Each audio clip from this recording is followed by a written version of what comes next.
6:34 and 17 newsmakers now. Joining us this morning is Sheriff Donny Youngblood, the unofficial winner of the sheriff's race. Good morning, Sheriff. How's it going? All right, so the sheriff's race was a heated one. Your opponent, Justin Fleeman, came out with the message he wanted to change the department. We heard about accusations about deputies having sex while on duty, some deputies saying they rarely see you despite being in the department for years. Now that we've heard all those accusations, do you believe that some of those were used as campaign tactics, or are there any legitimate concerns that you have about the department? Well, certainly you have to understand that all these accusations we never heard in the organization from Mr. Fleeman until this election. And he was a bureau chief, third in charge of the sheriff's office. So you have to understand that this is political. It's over with. It's behind us. And we're going to go forward.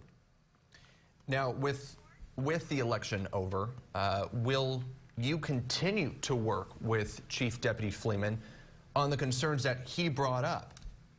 Well, he's now a bureau chief, not a candidate for sheriff. So when he comes back, we'll see how this plays out. You know, we have a department to run. We answer to the people. We're here to serve the public, not each other. So he'll get on board and he'll do what chiefs are supposed to do.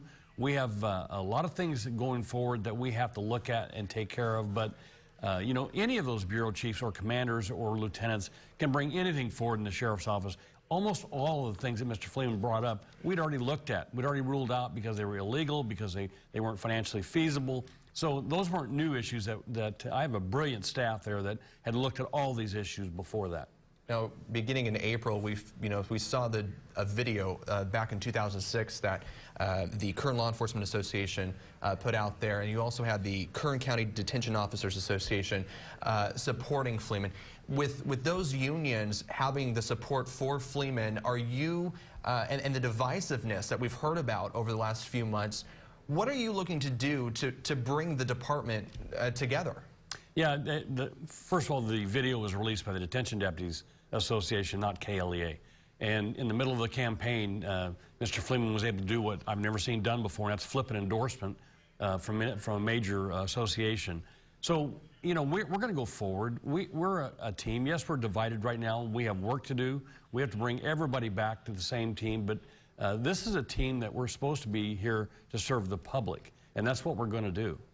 All right, this is, of course, the first time that you've run opposed since, as your fourth term, this is the first time that you've run opposed in several years. What would you like to say to the voters of Kern County who did not vote for you and voted for Fleeman? Well, I think there's a lot of reasons that less than 1/3 of the people voted for Mr. Fleeman. That's pretty normal in every election to have people vote for the other candidate. This was a landslide victory. Overwhelmingly, the public supports where we're going. They support my stance on the Second Amendment, on sanctuary county status. So we're going to follow that roadmap, and we're going to continue to go forward. The people that didn't vote for me, I hope that they look at this objectively. This is an election, and it's over with, and now let's all get on the same team and go forward. All right, Sheriff Youngblood, what are you looking to do as you begin your fourth term? What's next? Well, you know, now that this is over with, I really wasn't concerned as much about this as I was the media jam that's coming up in 2 or 3 weeks. I'm a lot more concerned about that, and I still am, quite frankly. Yeah, you've got 2 songs that you're singing? Yeah, it's pretty intimidating. I'm not intimidated by a lot of things, but that media jam is pretty intimidating. Yeah, well, we'll see you out there as well coming up later in June. Thanks so much, Sheriff Youngblood, for coming in this morning.